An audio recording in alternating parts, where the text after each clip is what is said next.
नमस्कार, मैं रवीश कुमार। प्रधानमंत्री नरेंद्र मोदी मणिपुर नहीं जा सकते हैं क्योंकि उन्होंने मणिपुर में भारत माता की हत्या की है। मणिपुर में हिंदुस्तान की हत्या हुई है। लोकसभा में राहुल गांधी ने भारत माता के नारे लगाने वालों को बता दिया कि मणिपुर में महिलाओं के साथ क्या हुआ है, भारत माता के साथ क्या हुआ है। राहुल गांधी ने कहा कि प्रधानमंत्री दो लोगों की आवाज सुनते हैं। रावण भी दो लोगों की आवाज सुनता था, एक कुंभकर्ण की और एक मेघनाद की। वैसे ही नरेंद्र मोदी दो लोगों की सुनते हैं, अमित शाह और अदानी की। राहुल गांधी का भाषण कैसा था यह बीजेपी के नेताओं की प्रतिक्रिया से भी पता चल रहा है। उनके जवाबों में मणिपुर कम, राहुल गांधी ज्यादा नजर आ रहे हैं। राहुल गांधी के भाषण में प्रधानमंत्री और वो दो लोग जिनकी बात वे किया करते हैं, ये ज्यादा नजर आ रहे हैं। जैसे मैंने भाषण के शुरुआत में बोला, भारत एक आवाज है। भारत हमारी जनता की आवाज है, दिल की आवाज है। उस आवाज की हत्या आपने मणिपुर में की। इसका मतलब भारत माता की हत्या आपने मणिपुर में की।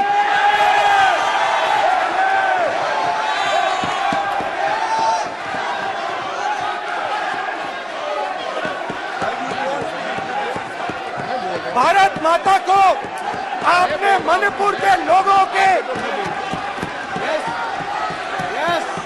मारा। आपने मणिपुर के लोगों को मारकर भारत की हत्या की है। आप देशद्रोही हो, आप देशभक्त नहीं हो, आप देश प्रेमी नहीं हो, आप देशद्रोही हो। आपने देश की हत्या मणिपुर में की। प्लीज राहुल गांधी के भाषण के जवाब में जब स्मृति ईरानी आईं तो पुरानी घटनाओं का उल्लेख करने लग गईं। उनके भाषण में मणिपुर आया, मगर कम देर के लिए। यह जवाब ही नहीं आया कि प्रधानमंत्री मणिपुर पर क्यों नहीं बोल रहे हैं और मणिपुर क्यों नहीं जा रहे हैं। शायद इस सवाल का जवाब अब प्रधानमंत्री नरेंद्र मोदी खुद देंगे। सरकार के भाषणों से लगता है कि मणिपुर के बहाने उसकी उपलब्धियों को गिनाने का अवसर मिला है। स्मृति ईरानी गिनाने लग गईं कि मोदी सरकार के दौर में कितनी लड़कियों ने स्कूलों में एडमिशन लिया, कितनी लड़कियों को छात्रवृत्ति मिलती है, पीएचडी में कितनी महिलाओं का एनरोलमेंट बढ़ा है। राहुल गांधी और स्मृति ईरानी का भाषण कैसा था, मुद्दे पर कितना था, इसमें भावुकता कितनी थी, नारेबाजी कितनी थी, आप खुद से भी जज करें। दोनों के भाषण आप लोकसभा टीवी के यूट्यूब चैनल पर सुन सकते हैं और वेबसाइट पर जाकर पढ़ सकते हैं। राहुल गांधी के भाषण को 3 हिस्सों में बांटा जा सकता है। पहले हिस्से में उन्होंने भारत जोड़ो यात्रा से जुड़े अपने अनुभव को विस्तार से बताया कि कैसे उनके भीतर का अहंकार खत्म हो गया और वो दूसरों की आवाज सुनने लग गए। दूसरा हिस्सा मणिपुर को लेकर था। राहुल गांधी ने मणिपुर के अपने दौरे का उदाहरण देते हुए कहा कि मैं मणिपुर गया, लेकिन हमारे प्रधानमंत्री नहीं गए, आज तक नहीं गए, क्योंकि उनके लिए मणिपुर हिंदुस्तान नहीं है। स्पीकर सर, भारत एक आवाज है। भारत इस देश के सब लोगों की आवाज है और अगर हम उस आवाज को सुनना चाहते हैं, हमें अहंकार को, नफरत को मिटाना पड़ेगा। स्पीकर सर,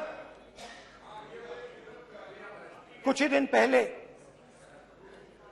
मैं मणिपुर गया। हमारे प्रधानमंत्री नहीं गए, आज तक नहीं गए, क्योंकि उनके लिए मणिपुर हिंदुस्तान नहीं है।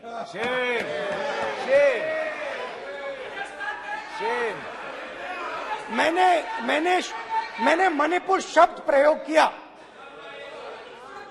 मगर आज की सच्चाई यह है कि मणिपुर नहीं बचा है। मणिपुर को आपने 2 भाग में कर दिया है। मणिपुर को आपने बांट दिया है, तोड़ दिया है। मैं मणिपुर में रिलीफ कैंप्स में गया। रिलीफ कैंप में आज जा रहा हूं।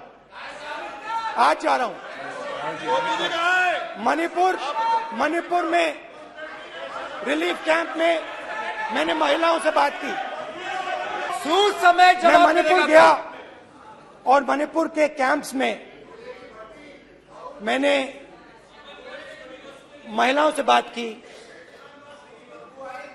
बच्चों से बात की, जो हमारे प्रधानमंत्री जी ने आज तक नहीं किया। ये तस्वीरें राहुल गांधी के मणिपुर दौरे की हैं। यह सवाल केवल राहुल गांधी का नहीं है। आखिर आम जनता भी जानना चाहती होगी कि जहां विपक्ष के सांसद चले गए, हर्षमंदर जैसे समाज से भी चले गए, वहां देश के प्रधानमंत्री क्यों नहीं गए। 8 अगस्त को गौरव गोगोई ने गृहमंत्री से पूछा कि आप भी एक ही बार गए, 15 दिन में दोबारा जाने की बात कही थी, मगर दोबारा नहीं गए। राहुल गांधी के भाषण के समय लगा कि व्यवधान ही एकमात्र प्रावधान है। कई बार टोका टोकी होती रही। जब राहुल ने मणिपुर में हिंदुस्तान और भारत माता की हत्या की बात कही, तब मोदी सरकार के कई मंत्री एक साथ विरोध में खड़े हो गए।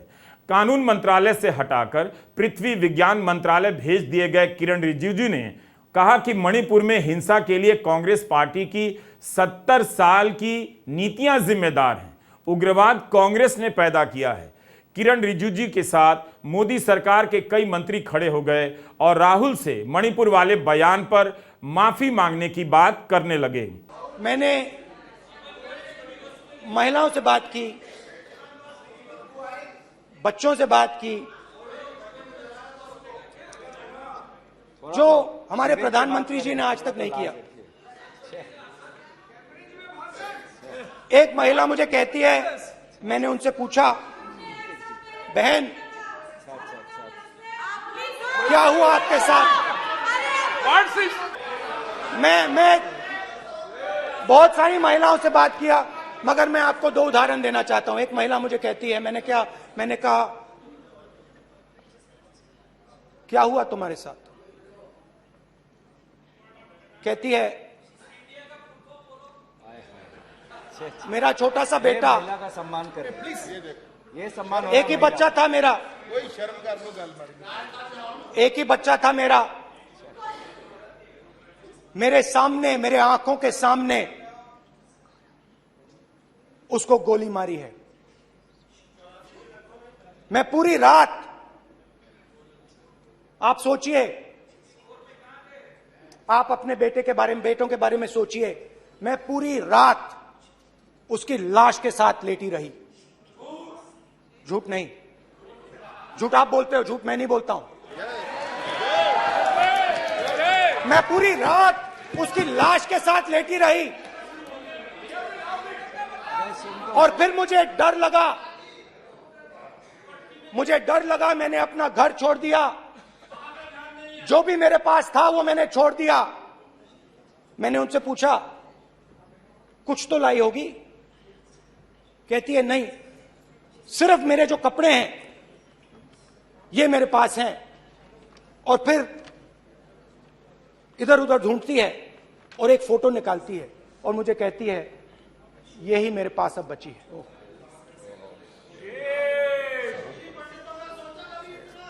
एक और उदाहरण,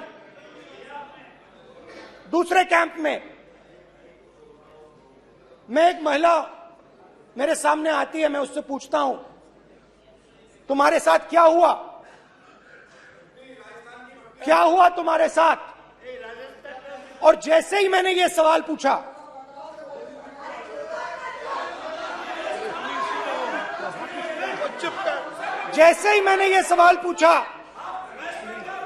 आप महिला का दर्द नहीं सुन सकते, महिला का दर्द नहीं सुन सकते, महिला का दर्द सुनने का आपका धैर्य नहीं है। जैसे ही मैंने उससे सवाल पूछा, तुम्हारे साथ क्या हुआ, शर्म नहीं है तेरे को।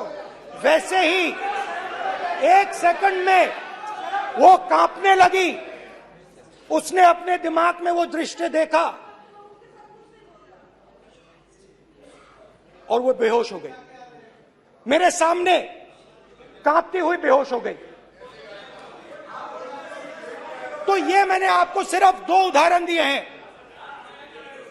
स्पीकर सर, इन्होंने मणिपुर में हिंदुस्तान की हत्या की है, सिर्फ मणिपुर की नहीं। हिंदुस्तान की हत्या की है। इनकी राजनीति ने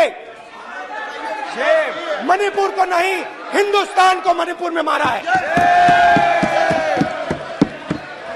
हिंदुस्तान को कत्ल किया है, हिंदुस्तान का मर्डर किया है मणिपुर में। राहुल गांधी को पता था कि आज सभी की नजर उन पर है कि कैसा भाषण देते हैं, मगर क्या अखबार और चैनल राहुल के इस बयान को लेकर हेडलाइन बना पाएंगे कि राहुल गांधी ने कहा है कि मणिपुर में हिंदुस्तान की हत्या हुई है, मणिपुर में भारत माता की हत्या हुई है। 10 अगस्त का अखबार, खासकर यूपी और बिहार के हिंदी अखबारों को आप जरूर देखिएगा कि कैसी हेडलाइन छपती है, हेडलाइन में राहुल के बयान का कौन सा हिस्सा लिया जाता है। राहुल गांधी ने आज स्पीकर को धन्यवाद दिया कि उनकी सदस्यता बहाल हो गई है और यह साफ किया कि वे अदानी पर आज बोलने नहीं आए हैं। पिछली बार जब मैं बोला तो शायद मैंने आपको थोड़ा कष्ट भी पहुंचाया, क्योंकि मैंने इतनी जोरों से अदानी जी पे फोकस किया कि जो आपके सीनियर नेता हैं शायद उनको थोड़ा कष्ट हुआ। तो वो जो उनको कष्ट हुआ,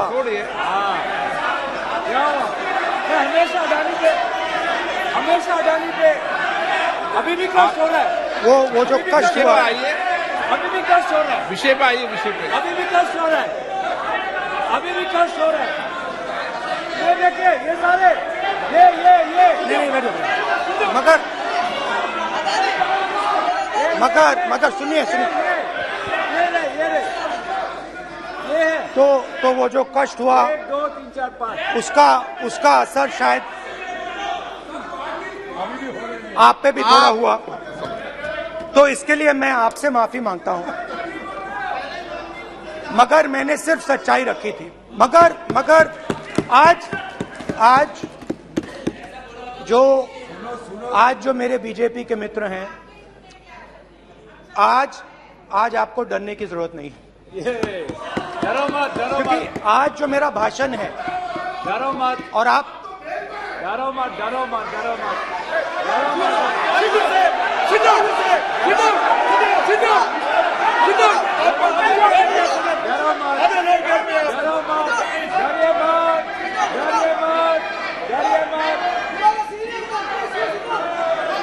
स्पीकर सर, अरे बैठो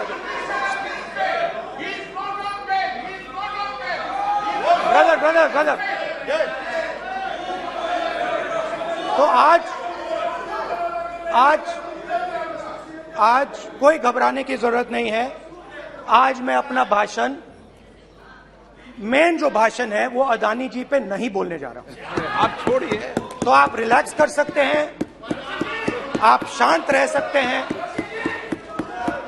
क्योंकि मेरा भाषण आज दूसरी डायरेक्शन में जा रहा है। वैसे अदानी का जिक्र आया, मगर बाद में जाकर कि प्रधानमंत्री केवल अमित शाह और अदानी की सुनते हैं। इस बात को राहुल गांधी कई साल से कहते रहे हैं कि प्रधानमंत्री 2 लोगों की आवाज सुनते हैं। आज उन्होंने दोनों का नाम लेकर बता दिया कि ये कौन कौन हैं। रावण 2 लोगों की सुनता था, रावण 2 लोगों की सुनता था, मेघनाथ और कुंभकर्ण। वैसे ही नरेंद्र मोदी 2 लोगों की सुनते हैं, अमित शाह और अदानी। भाई और बहनों, लंका को हनुमान ने नहीं जलाया था, लंका को रावण के अहंकार ने जलाया था। प्लीज माननीय सदस्य, आप संयमित बोले। आप ये सदन है, आप तरीके से बोलिए। माननीय राम सदस्य, ने रावण को नहीं मारा था, रावण के अहंकार ने रावण को मारा था। आप पूरे देश में केरोसिन फेंक रहे हो, पूरे देश में आप केरोसिन फेंक रहे हो। आपने मणिपुर में केरोसिन फेंकी, अपनी चिंगारी लगा दी। अब आप हरियाणा में कर रहे हो, पूरे देश को आप जलाने में लगे हो। आप पूरे देश में भारत माता की हत्या कर रहे हो। धन्यवाद स्पीकर। राहुल गांधी का भाषण छोटा था, उनका जोर इस पर था कि मणिपुर को लेकर इतना अहंकार ठीक नहीं है। प्रधानमंत्री को वहां जाना चाहिए और लोगों की बातें सुननी चाहिए। उन्होंने सत्ता पक्ष से कहा कि आप देशद्रोही हो, आप देशभक्त नहीं हैं, आप देश प्रेमी नहीं हो, आप देशद्रोही हैं। राहुल गांधी ने उन 2 महिलाओं का जिक्र नहीं किया जिन्हें नंगा घुमाने का वीडियो वायरल हुआ था। 2 अलग महिलाओं के उदाहरण दिए जिनसे वे मिले थे। स्मृति ईरानी जवाब देने आई। मणिपुर को लेकर बहस हो रही थी, वहां महिलाओं के साथ हिंसा को लेकर आरोप लग रहे हैं, मगर स्मृति ईरानी अतीत में महिलाओं के साथ हुई हिंसा की घटनाओं का ब्यौरा देने लगी विस्तार से। स्मृति ईरानी का भाषण कश्मीर से होता हुआ बंगाल, राजस्थान गया और फिर अमेठी पहुंच गया। मोदी सरकार और अपने संसदीय क्षेत्र में कार्यों का हिसाब देने लग गई। स्मृति ईरानी ने शुरू में भारत माता की हत्या के सवाल पर कांग्रेस को घेर लिया। पहली बार राष्ट्र के इतिहास में भारत मां की हत्या की बात की और कांग्रेस पार्टी यहां पर तालियां बजाती रही। जो भारत की हत्या की बात पर कांग्रेस पार्टी ने ताली पीटी आज इस सदन में, इस बात का संकेत पूरे देश को दिया कि मन में गद्दारी किसकी है। मैं आज हिंदुस्तानी होने के नाते कहती हूं, मणिपुर खंडित नहीं है, विभाजित नहीं है, मेरे देश का अंग है। लगा कि अब स्मृति ईरानी मणिपुर पर तुर्की व तुर्की जवाब देंगी और विपक्ष को ढेर कर देंगी, मगर वे सीधे चली गईं कश्मीर।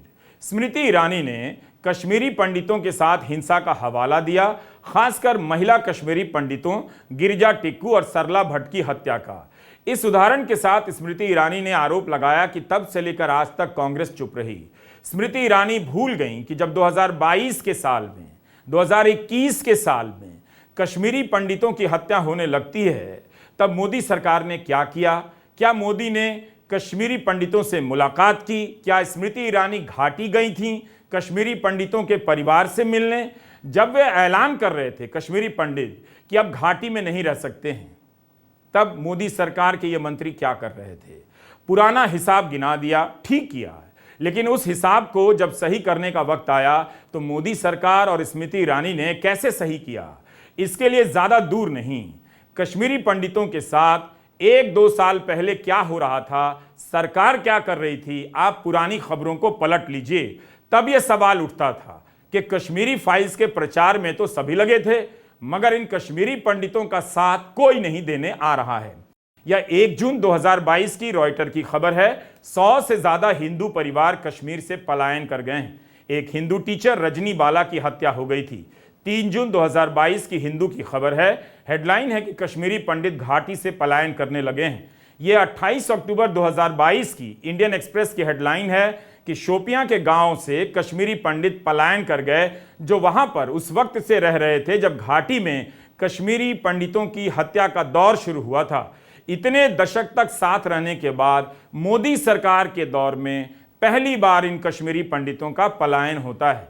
13 मई 2022 की यह खबर स्मृति ईरानी के रिसर्च में नहीं आ सकी क्या कि 3.5 से अधिक सरकारी कर्मचारियों ने इस्तीफा दे दिया है। ये सभी कश्मीरी पंडित हैं। यह 29 मई 2022 का हिंदू है। हेडलाइन ठीक से पढ़ लीजिए। लिखा है, कश्मीरी पंडितों के संगठन ने आतंकी हमलों के लिए मोदी सरकार को जिम्मेदार ठहराया है और कहा है कि धारा 370 समाप्त करने के बाद उन्हें निशाना बनाया जा रहा है। एक्सप्रेस की खबर है कि जनवरी से लेकर जून 2022 के बीच 6 महीने में आतंकवादियों ने 16 लोगों की हत्याएं कर दी थीं। उस समय के अखबारों में संजय मट्टू का बयान छपा था, उसे खोजकर आप पढ़ लीजिए। संजय मट्टू कश्मीरी पंडित संघर्ष समिति के अध्यक्ष हैं। उन्होंने कहा, और यह अखबारों में छपा है, कि जब राज्यपाल से मिलने के लिए समय मांगा तब नहीं मिला। खुफिया जानकारी थी कि आतंकी पंडित बिजनेसमैन पर हमला कर सकते हैं, हिंदुओं पर हमला कर सकते हैं, मगर सरकार सुरक्षा देने में असफल रही। क्या आपको यह सब याद है? क्या स्मृति ईरानी याद दिलाती हैं, दिला सकती हैं? मोदी सरकार में कश्मीरी पंडितों के साथ जो हुआ है उस पर सरकार के मंत्री कभी बात नहीं करते हैं। कश्मीरी पंडित अपनी सुरक्षा को लेकर महीनों धरने पर बैठे रहे। आप पुरानी खबरों को पलटिए, खुद पता कीजिए कि मोदी सरकार के कितने मंत्री उन्हें भरोसा दिलाने के लिए उनके बीच गए थे। 2021 से आतंकवादी कश्मीरी पंडितों और हिंदुओं की हत्या करने लगे। पंडितों का संगठन मोदी सरकार के ही खिलाफ नारे लगा रहा था, ठगा हुआ महसूस कर रहा था कि कश्मीर फाइल्स जब आती है तो उसके प्रचार में सारा आईटी सेल, सारी पार्टी लग जाती है। लेकिन पंडितों के साथ जो हो रहा है उसे सुनने उनके बीच कोई नहीं आ रहा है। यह तमाम खबरें उन अखबारों की हैं जिनमें श्रीनगर के केमिस्ट माखन लाल बिंद्रू की हत्या को लेकर खबरें छपी हैं। अक्टूबर 2021 में जब आतंकवादियों ने माखन लाल बिंद्रू की हत्या की तो श्रीनगर के लोग स्तब्ध रह गए। बड़ी संख्या में लोग, हिंदू और मुसलमान, बिंद्रू की मैयत में शामिल हुए अंतिम यात्रा में। इसमें मुसलमान भी थे, सिख भी थे। इतने साल से घाटी में रहने वाले बिंद्रू की अपनी प्रतिष्ठा थी, वहां साख थी, लोगों का उनके प्रति बहुत प्यार था। वे घाटी में बेखौफ रहते आ रहे थे, मगर आतंकवादियों ने उन्हें मार दिया तब जब केंद्र में मोदी सरकार थी। उनकी हत्या से कश्मीर घाटी सदमे में आ गई। फारूक अब्दुल्ला, उमर अब्दुल्ला, महबूबा मुफ्ती सब पहुंच गए। उनकी बेटी डॉक्टर श्रद्धा मट्टू का बयान आप पढ़िए, जिसमें वे कहती हैं कि वे घाटी छोड़कर नहीं जाएंगी, यहीं रहेंगी। स्मृति ईरानी को बताना चाहिए कि लेफ्टिनेंट गवर्नर के अलावा क्या प्रधानमंत्री नरेंद्र मोदी या उनकी सरकार के मंत्री डॉक्टर श्रद्धा मट्टू से मिलने गए थे? कश्मीरी पंडितों के साथ 90 के दशक में जो हुआ वो बिल्कुल गलत और अमानवीय था, लेकिन उसकी राजनीति के भी कई पहलू हैं। दिसंबर 1989 से लेकर नवंबर 1990 तक विश्वनाथ प्रताप सिंह प्रधानमंत्री थे। नवंबर 1990 से लेकर जून 1991 के बीच चंद्रशेखर की सरकार थी। जून 91 से लेकर मई 1996 तक नरसिम्हा राव प्रधानमंत्री थे। क्यों बीजेपी इन तीनों नेताओं का नाम लेकर सवाल नहीं करती है? रेफरेंडम के लिए नेहरू का नाम लेती है, मगर कश्मीरी पंडितों के पलायन के लिए इन तीनों प्रधानमंत्रियों का जिक्र नहीं करती है। बीजेपी के वक्ताओं को बताना चाहिए कि 2020 से 22 के बीच में कश्मीरी पंडितों की हत्याएं क्यों हुई, क्यों उन्हें पलायन करना पड़ा, धरना प्रदर्शन करना पड़ा सुरक्षा के लिए। इस तरह से स्मृति ईरानी कश्मीर का उदाहरण देकर पूर्व में महिलाओं की हत्याओं पर बोलती चली गईं और भूल गईं कि इसी दिल्ली में कई हफ्तों तक ओलंपिक पदक जीतने वाली महिला पहलवान धरने पर बैठी रहीं। उन्होंने उनकी पार्टी के सांसद बृजभूषण सिंह पर क्या क्या आरोप नहीं लगाए। सुप्रीम कोर्ट की पहल पर एफआईआर हुई है, सरकार की पहल पर नहीं। स्मृति ईरानी को उसी डिटेल के साथ महिला पहलवानों के लगाए आरोपों को भी सदन में पढ़ना चाहिए था। कम से कम यही बता देना चाहिए था कि वे बृजभूषण सिंह के साथ हैं या नहीं। बात आज के मणिपुर में हत्या और हिंसा की हो रही थी। जवाब 70 साल की नीतियों से दिया जाने लगा। 10 साल से नरेंद्र मोदी प्रधानमंत्री हैं। 10वें साल में हिंसा क्यों हुई यह बताना चाहिए था। स्मृति ईरानी को बोलना चाहिए था कि मणिपुर की पुलिस ने असम राइफल्स पर एफआईआर किया है। यह क्या है? इसके लिए नेहरू जिम्मेदार हैं या बीरेन्द्र सिंह जिम्मेदार होंगे? स्मृति ईरानी अपने तर्कों को संभाल नहीं पा रही थी। कभी गांधी खानदान, तो कभी जीजाजी, तो कभी कुछ। उन्हें पता है कि गोदी मीडिया उनके भाषणों का इस तरह से विश्लेषण नहीं करेगा जिस तरह से हमने कश्मीरी पंडितों से जुड़ी मोदी सरकार के समय की खबरों को आपके सामने पेश किया है। राहुल गांधी की आलोचना में स्मृति ईरानी फ्लाइंग किस पर भी बरस पड़ी। उन्होंने जाते जाते एक अभद्र यहां पर लक्षण के दर्शन दिए। It is only a misogynistic man who can give a flying kiss to a parliament which seats female members of parliament. ऐसी गरिमा विहीन आचरण को इस देश के सदन में कभी नहीं देखा गया। ये उस खानदान के लक्षण हैं, या आज सदन में देश को पता चले। Never before has the misogynistic behavior of a man been so visible in Parliament as what was done by Shri Rahul Gandhi today. When the House of the People, where laws are made to protect the dignity of women, during the course of a session stands witness to a man's misogyny. My question is, should he be brought to task? राह चलते सुना था कि औरतों को वो लोग जो कानून का उल्लंघन करते हैं इस प्रकार की अभद्र टिप्पणियां अथवा अभद्र संकेत देते हैं। ये नहीं पता था कि गांधी खानदान के संस्कार में भी एक संस्कार ये है, मिसोजिनी और महिलाओं के साथ अभद्र व्यवहार। फ्लाइंग किस कब से मिसोजिनिस्ट और मर्दवादी हो गया? बच्चे तक फ्लाइंग किस करते हैं, अपने दादाजी को करते हैं, दादी को करते हैं, नाना नानी को करते हैं। फ्लाइंग किस का इस्तेमाल कई संदर्भों में किया जाता है। एक दोस्त जब अपने दोस्त को विदा करता है तब करता है। एक खिलाड़ी मैदान से अपने फैन को फ्लाइंग किस भेजता है। यह तो आभार और अभिवादन का बहुत सुंदर प्रतीक है। जो लोग फ्लाइंग नहीं कर पाते हैं वे फ्लाइंग किस के सहारे कल्पनाओं में उड़ान भर लेते हैं। ये पुरुषवाद का, मर्दवाद का प्रतीक नहीं है। हर बात में भारतीयता की खोज हमें कई बार कुतर्कों की ऊपरी मंजिल पर ले जाती है, जहां झगड़ा इस बात पर होने लग जाता है कि आप पतलून और शर्ट पहनकर भारतीय नहीं हो सकते, धोती कुर्ता पहनकर ही हो सकते हैं। अब कौन तय करेगा कि आंखें मारना, फ्लाइंग किस करना किस देश से आया है, लोकल प्रोडक्शन है या ग्लोबल प्रोडक्शन है? खैर, समय की बर्बादी ना करते हुए एनडीए की महिला सांसदों ने स्पीकर के पास राहुल गांधी के खिलाफ शिकायत दर्ज करा दी है। स्मृति ईरानी को फ्लाइंग किस का जिक्र करना याद रहा, मगर इसका जवाब भूल गईं कि प्रधानमंत्री नरेंद्र मोदी मणिपुर क्यों नहीं जा रहे हैं, मणिपुर पर क्यों नहीं बोल रहे हैं। मुद्दा यह है कि स्मृति ईरानी मणिपुर की हिंसा और महिलाओं के साथ हो रही हिंसा के आरोपों के जवाब में अपनी सरकार का बचाव करने के लिए अतीत का उदाहरण क्यों देती रहीं। स्मृति ईरानी को क्यों लगता है कि किसी को याद नहीं रहेगा कि सुप्रीम कोर्ट में क्या हुआ इस मामले को लेकर। सुप्रीम कोर्ट ने कहा कि राज्य में कानून व्यवस्था नाम की कोई चीज नहीं है, तो एक मंत्री को बताना था, केंद्रीय मंत्री को, कि मणिपुर में कानून व्यवस्था है या नहीं। सुप्रीम कोर्ट ने कहा कि केवल 1-2 मामले में गिरफ्तारियां हुई हैं, लेकिन 6,500 से अधिक एफआईआर हैं। उन मामलों में गिरफ्तारियों का क्या? ऐसा लग रहा था कि कश्मीर से लेकर बंगाल का सहारा इसलिए लिया जा रहा था ताकि मणिपुर पर जवाब देने की नौबत ना आए। असम राइफल्स के खिलाफ एफआईआर क्यों हुई है यह जवाब में था ही नहीं। स्मृति ईरानी के भाषण में राहुल गांधी मणिपुर से ज्यादा छाए हुए थे। ऐसा लगा कि आज सदन में राहुल गांधी के खिलाफ अविश्वास प्रस्ताव लाया गया है, नरेंद्र मोदी के खिलाफ नहीं। स्मृति ईरानी को बताना चाहिए था कि मणिपुर में भाजपा के उपाध्यक्ष चिदानंद सिंह ने असम राइफल्स पर इल्जाम लगाए हैं कि वो एक खास समुदाय का प्रत्यक्ष या परोक्ष रूप से समर्थन कर रही है। उनकी ही पार्टी के नेता सेना के निर्देशन पर काम करने वाली असम राइफल्स पर आरोप लगा रहे हैं। मणिपुर के भाजपा उपाध्यक्ष चिदानंद सिंह ने असम राइफल्स पर आरोप लगाया है कि असम राइफल्स के जवान मैतेई समुदाय की महिलाओं और पुरुषों को पीट रहे हैं, प्रदर्शन करने नहीं दे रहे हैं। यही नहीं, असम राइफल्स दूसरे समुदाय की महिलाओं के साथ नाच रही है।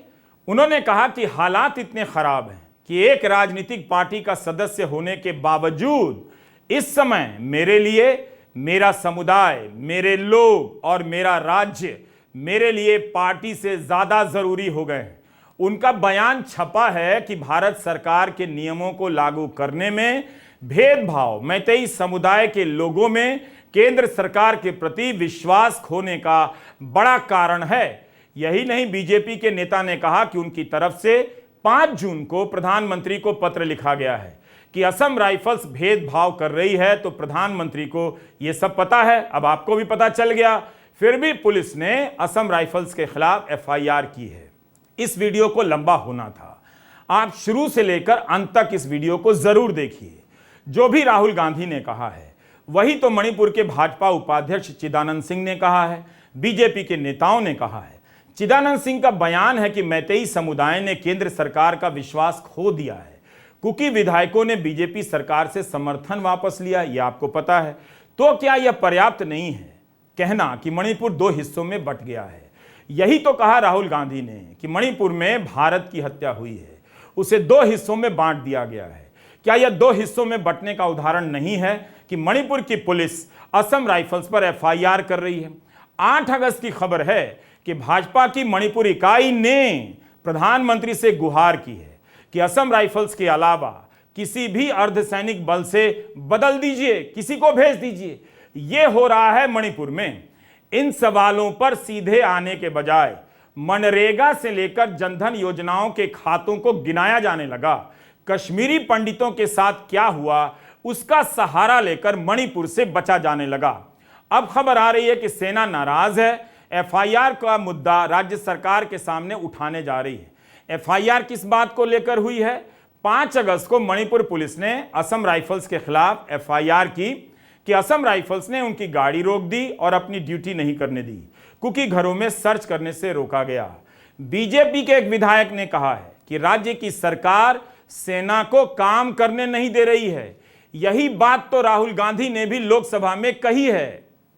हर रोज जब तक आप हिंसा को बंद नहीं करोगे तब तक आप मेरी मां की हत्या कर रहे हो। हिंदुस्तान की सेना मणिपुर में एक दिन में शांति ला सकती है। हिंदुस्तान की सेना का प्रयोग नहीं कर रहे हो क्योंकि आप हिंदुस्तान को मणिपुर में मारना चाहते हो। राहुल गांधी अपना भाषण समाप्त कर राजस्थान चले गए। स्मृति ईरानी ने आज राहुल पर हमला करने के बहाने अमेठी में क्या क्या काम किया है वो भी बता दिया। अच्छी बात है। इसी विस्तार से मणिपुर पर बोलती तो पता चलता कि विपक्ष के तर्क कितने कमजोर हैं।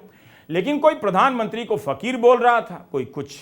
राहुल गांधी ने तो रावण से ही तुलना कर दी और मेघनाथ कुंभकर्ण से। हमें लगा कि बीजेपी के सांसद इसे बर्दाश्त नहीं करेंगे और सदन की कार्रवाई से हटाने की मांग करेंगे कार्यवाही से, मगर लगता है कि बीजेपी को फ्लाइंग किस ज्यादा प्रमुख मुद्दा लग गया है। राहुल गांधी का पूरा आचरण आज बहुत ही बेशर्मी भरा था। सदन में फ्लाइंग किस दी जाती है क्या, जहां इतनी महिलाएं हैं? ये बहुत दुर्भाग्यपूर्ण है। और भारत माता की हत्या की बात उन्होंने की। राहुल गांधी तब आप भारत माता की शक्ति को नहीं पहचानते। अजय है, अमर है भारत माता। न मुगल कुछ कर सके, न अंग्रेज कुछ कर सके। कृपया करके इस तरह की गैर जिम्मेदार ना बातें ना करें। लेकिन राहुल गांधी जब भी बोलते हैं तो अपने लिए समस्या पैदा करते हैं, अपनी पार्टी के लिए बोलते हैं। उन्होंने क्या ये कहकर सिर्फ महिलाओं को दे रहा हूँ, ये क्या बात हुई? उनको किस बात का दुख हो रहा है? It was just a genuine gesture उन्होंने किया है। जैसे कहा मोहब्बत की दुकान है, आप लोग को नफरत से आदत हो गई है तो मोहब्बत एक्सेप्ट नहीं कर पा रहे हैं। देखिए सांसद कह रही है, देखिए ये न्यू इंडिया है और नए भारत में यंग जनरेशन भी है, उनको इसमें कोई आपत्ति नहीं लगती है। जिनको नफरत की आदत हो चुकी है उनको प्यार मोहब्बत से दिक्कत जरूर होती है। अफेक्शनेट जेस्चर उन्होंने किया है जो किया है। इतनी नफरती आवाजें उनके खिलाफ बोलती हैं, इतने नफरत से उनके बारे में बोलती हैं, उनको पार्लियामेंट से बेदखल करते हैं, उनको उनके घर से बेदखल करते हैं और वो as a gesture of affection अपना प्यार दिखा रहे हैं। अब प्रधानमंत्री की बारी है। क्या वे मणिपुर पर बोलेंगे या फिर अपनी सरकार की योजनाओं को दोबारा से गिनाने लग जाएंगे जो स्मृति ईरानी गिना चुकी हैं? बल्कि स्मृति ईरानी ने बहुत सारी योजनाओं को गिनाकर प्रधानमंत्री मोदी के भाषण में मणिपुर के लिए काफी खाली जगह छोड़ दिया है। अब वे चाहें तो पूरा भाषण मणिपुर पर दे सकते हैं। अतीत का भी बताएं, जरूर बताएं, लेकिन आज क्यों वहां इस तरह का विभाजन दिख रहा है? क्यों वे मणिपुर नहीं गए? क्यों उन्होंने मणिपुर में शांति की अपील नहीं की? इस पर भी विस्तार से जवाब दें तो अच्छा रहेगा। उम्मीद है इस हंगामे में मणिपुर और मिजोरम से बीजेपी और एनडीए के सांसद भी बोलेंगे। यह कितना अजीब है कि जिस राज्य की बात हो रही है उसी राज्य के 2 सांसद नहीं बोल रहे हैं, फिर बाकियों के बोलने का क्या मतलब रह जाता है? जनता दल यूनाइटेड के सांसद ललन सिंह ने स्मृति ईरानी को जवाब दिया। ललन सिंह ने कहा कि लंबा लंबा भाषण हुआ लेकिन मणिपुर की गंभीरता और स्थिति पर एक शब्द नहीं, इसलिए कि उनको पता ही नहीं वहां हुआ क्या है। मैं गया था, मणिपुर गया था और 2 समुदायों के बीच इतनी दूरी बढ़ गई है, इतनी घृणा फैल गई है एक दूसरे के प्रति कि उसको पाटना अब मुश्किल है। जितने हल्के में सरकार कह रही है आप उसको नहीं पाट सकते हैं। ये ललन सिंह के बयान है जिसे मैं कोट कर रहा हूं। मणिपुर में डबल इंजन की सरकार है और वहां की चर्चा जब होती है तब सत्ता पक्ष के लोग विभिन्न राज्यों की छिटपुट घटनाओं का जिक्र कर उसको जस्टिफाई करना चाह रहे हैं। मणिपुर को आप हल्के में ना लें। आज मणिपुर में घटना हुई है, कल मिजोरम में होगी, परसों नागालैंड में। पूरी पूर्वोत्तर की सीमा उससे प्रभावित होगी। इस तरह अविश्वास प्रस्ताव पर भाषण चलता रहा। दोनों पक्ष के लोग एक दूसरे से हिसाब चुकाते रहे। इन सब के बीच मणिपुर की जनता को जो संदेश पहुंचना चाहिए था कि संसद उनके साथ है, भारत उनके साथ है, वो पहुंचा या नहीं, बेहतर है ये फैसला भी आप ही करें। मणिपुर दांव पर है। 2 दिन हो गए, मगर इस सवाल का जवाब किसी को नहीं मिला कि प्रधानमंत्री मणिपुर क्यों नहीं गए, शांति की अपील क्यों नहीं की और मणिपुर पर सदन में बोलने क्यों नहीं आए। इन्हीं तीनों सवालों को लेकर कांग्रेस सांसद गौरव गोगोई ने उनकी सरकार के प्रति अविश्वास प्रस्ताव पेश किया था। नमस्कार, मैं रवीश कुमार।